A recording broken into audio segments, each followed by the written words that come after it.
Hi, good morning. Already pagawas ng kakape. It's so cold. It's starting to get cooler now. Beautiful morning. Ay, dapat panlalakad na kami yan.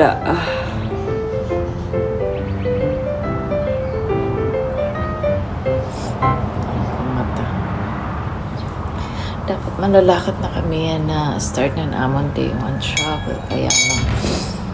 So, thinking of another bump on the road. So, yeah. So, hintay pa namin may dumating yung electrician para kasi meron siyang yung RV meron konting diferensya. So, papatingin namin sa electrician ngayon. Umaga siyang pumunta para ay, sagad. Sana walang piyesa na bibilhin. Kasi kung may piyesa na bibilhin sa Monday pa makakabili. It will take us Tuesday. Sayang ng 3 araw yung biyahe namin. So, ano po ang pag-uusapan natin? Oh my God. Pasensya po, inaantok pa. Kagagising lang.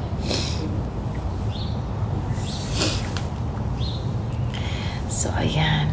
Usapan natin kung yung pangalawang yugto, paano mo malalaman kung seryoso yung isang apam sa'yo. So, na-mention ko nga po na mayroong 3-4 na palatandaan na seryoso ang isang apam sa'yo. Una, titigil na siya sa dating site kung saan man siya nag-register. Pangalawa, magbubook siya ng ticket. And pangatlo, interesado siya sa background mo, sa culture mo, sa community mo, sa family mo, most especially. And attentive siya sa'yo. Yun yung mga unang palatandaan na seryoso sa'yo nga pa. Paano pag pinuntahan ka na niya? Kasi hindi lahat ng afam na pupunta sa'yo or binisita ka niya, dinalaw ka niya, let's say for 2 weeks in the Philippines, seryoso. Yung iba gusto lang maglaro. Diba? Yung iba gusto lang ka lang ma-experience. Or adventure, ika nga. So, paano mo malalaman na after your first meeting, sigurado or seryoso sa'yo ang apam?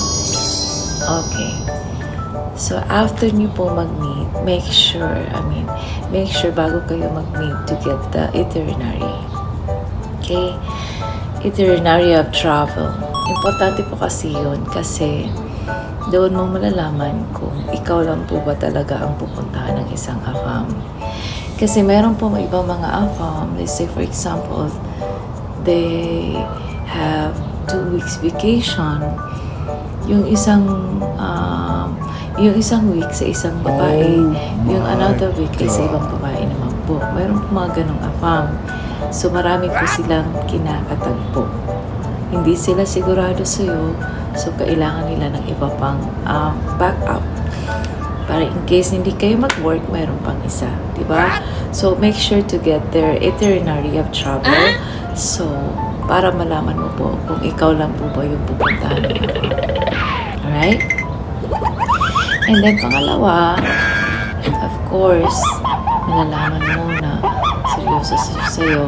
Habang nag-meet kayo, makikilala mo siya, nagdapusan in person, makikita mo kung all eyes, ears siya sa'yo.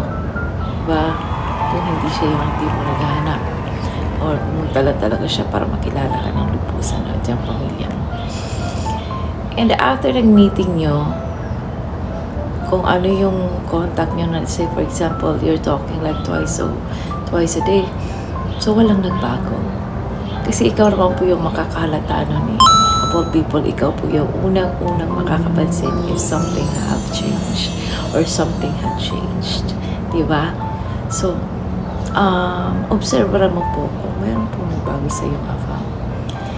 If dati nag-usap kayo ng twice a day, tapos after the meeting nyo, parang hindi mo siya mahagilap. Yung bang, parang ikaw na yung mas nag-i-effort na makausap siya. So, that's a no-no. So, pag yan po ang nangyari, meaning po ay nagbabago na po ang iyong afam. So, communication is still intact.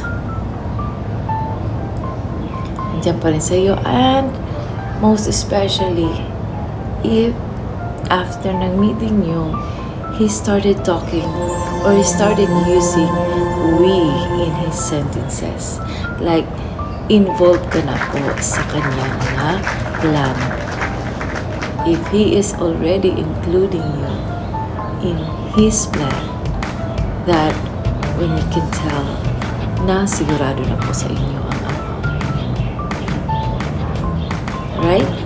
So, yun lang po ang masasabi ko. Bye for now. Good morning.